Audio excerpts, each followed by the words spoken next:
Students, आज हम नया लेसन पाठ पढ़ेंगे। मेरे रजा साहब। लेखिका का नाम है सुजाता बजाज। सुजाता बजाज खुद एक प्रसिद्ध चित्रकार है, जिन्होंने इस पाठ में प्रसिद्ध चित्रकार सैयद हैदर रजा के बारे में लिखा है। सैयद हैदर रजा एक ख्यातनाम चित्रकार थे, जिनके जिन पर लिखा हुआ ये पाठ है। सुनो क्या लिखा है यहाँ पे। प्रस्तुत पाठ में प्रसिद्ध चित्रकार सैयद हैदर रजा के बारे में लेखिका सुजाता बजाज ने अपने संस्मरण लिखे हैं। ओके, यहाँ रजा साहब के सर्वधर्म समभाव, मानव मात्र से प्रेम, युवा कलाकारों को प्रोत्साहन, उनकी जिज्ञासा वृत्ति, कृतियों के प्रति लगाव आदि गुणों को दर्शाया है। देखो, ये पाठ में सुजाता बजाज जी ने हैदर रजा, ये जो ख्यातनाम चित्रकार थे, उन्होंने पूरे जिंदगी में सर्वधर्म समभाव से काम किया, मानवता मात्र से प्रेम, युवा कलाकारों को प्रोत्साहन दिया, उनके पास जिज्ञासा वृत्ति थी, कृतियों के प्रति लगाव था। ये सब गुण यहाँ पे दर्शाए गए हैं। इस पाठ में एक सच्चे कलाकार के दर्शन होते हैं। देखेंगे हम सुजाता बजाज जी हैदर रजा साहब के बारे में क्या लिखती है। सुनो। 23 जुलाई सुबह ही समाचार मिला, रजा साहब नहीं रहे इसका मतलब गुजर गए।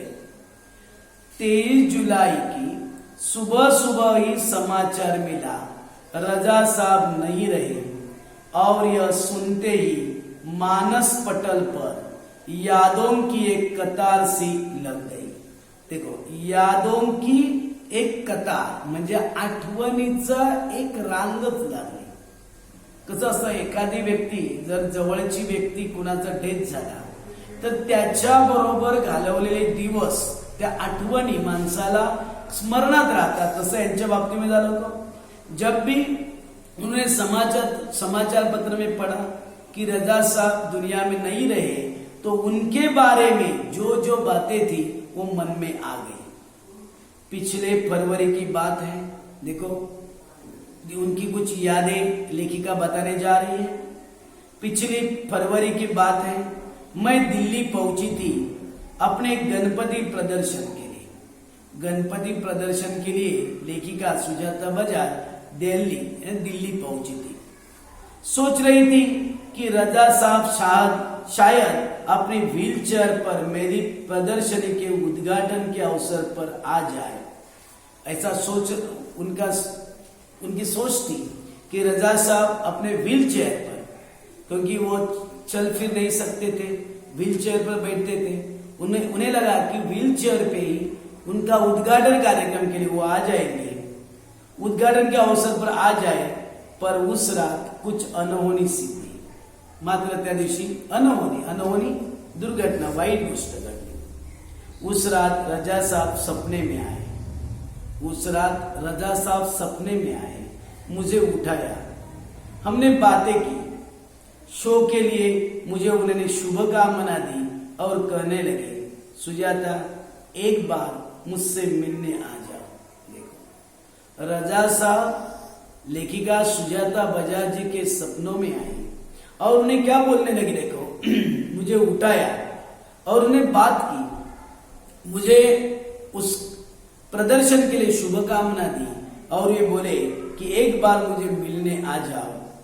अब मैं जाने वाला हूं, इसके बाद तो रुकना मुश्किल था। मैं पहुंच गई उनसे मिलने। वे अस्पताल में शून्य की तरह लेटे हुए थे। मैंने उनके हाथों को छुआ, सिर्फ सांस चल रही थी। अलविदा कर लौट आए। देखो, जब वे मिलने, सपने में उनके रजा साहब आए, उन्होंने सपने में कुछ उनकी याद आई होगी शायद, वो उन्होंने बात की कि मुझे मिलने आ जाओ। ये सुनकर लेखिका खुद उनसे मिलने चली गई। जब वो वहां पे मिलने गई तो शून्य की तरह लेटे हुए थे, सिर्फ सांस चल रही थी। रजा साहब अपने धर्म के साथ साथ उतने ही हिंदू और ईसाई भी थे। देखो, रजा साहब वो तो मुस्लिम थे, लेकिन उसके साथ साथ ही, उनके धर्म के साथ ही वो हिंदू और ईसाई भी थे। उनके स्टूडियो में गणपति की मूर्ति, क्रॉस, बाइबल, गीता, कुरान, उनकी मां का एक फोटो, गांधी जी की आत्मकथा, वो भारत से लाई हुई मोगरे की कुछ सूखी मालाएं थी।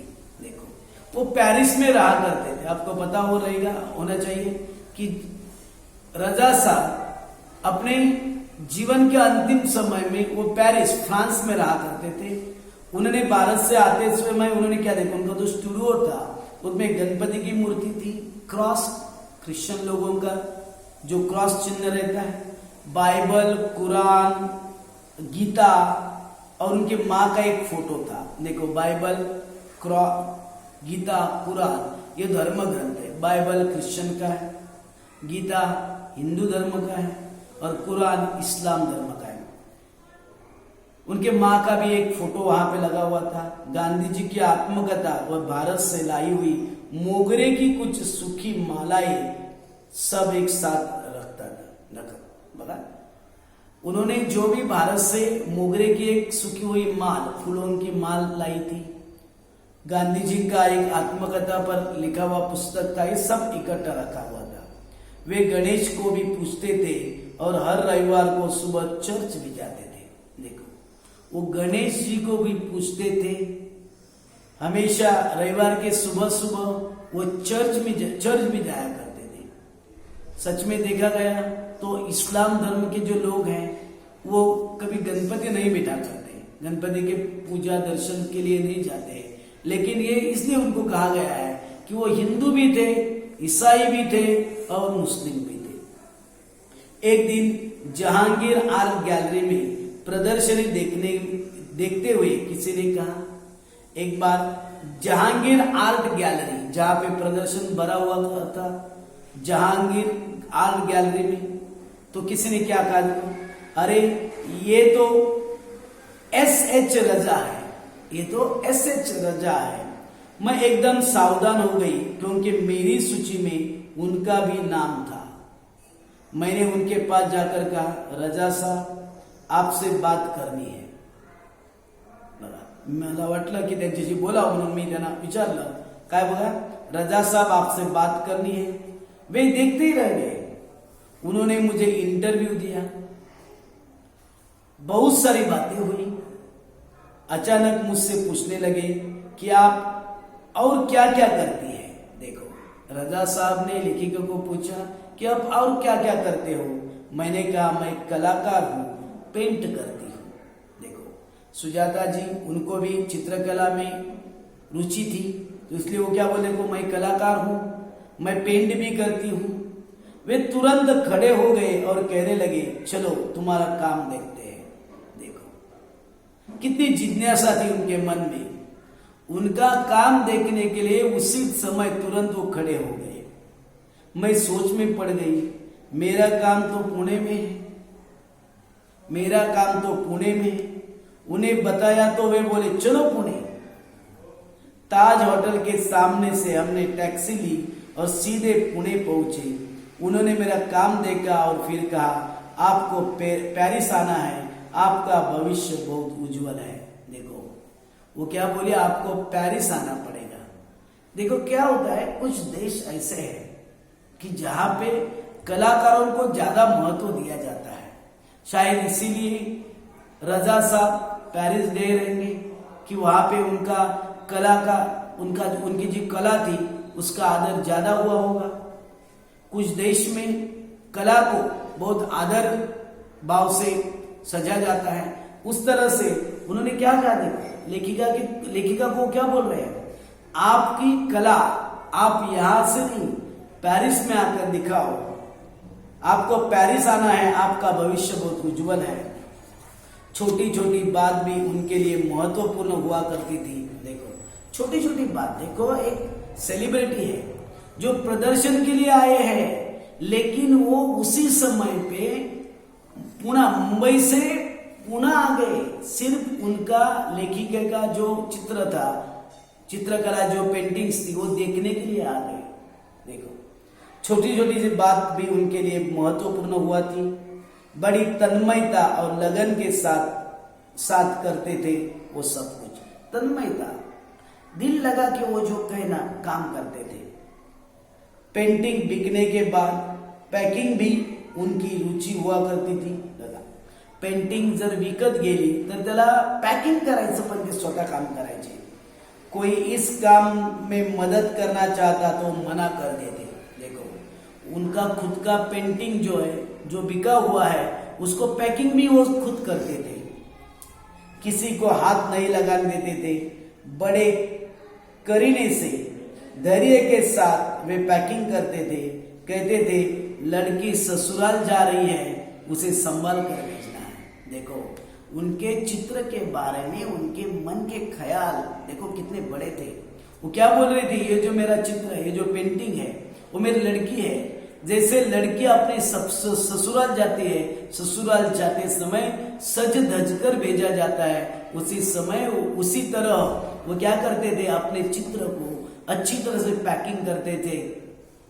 जब वे किसी को पत्र लिखते या कुछ भी लिखते तो मत पूछिए, हर शब्द हर पंक्ति को नाप तौल कर लिखते थे। फूल उन्हें बहुत प्यारे लगते थे। देखो जब भी वो किसी को पत्र लिखते थे, हर शब्द हर लाइन सोच कर लिखते थे, नाप तौल कर लिखते थे, अच्छी सोच कर लिखते थे। फूल उन्हें बहुत प्यारे लगते थे। देखो इस तरह से हमको इस लेसन से, इस पाठ से हमें रजा साहब कैसे थे, उनके मन के विचार कैसे थे, वो इतरों के लिए, लोगों के लिए भी कुछ करना चाहते थे, ये बात आपके सामने आ गई। ओके।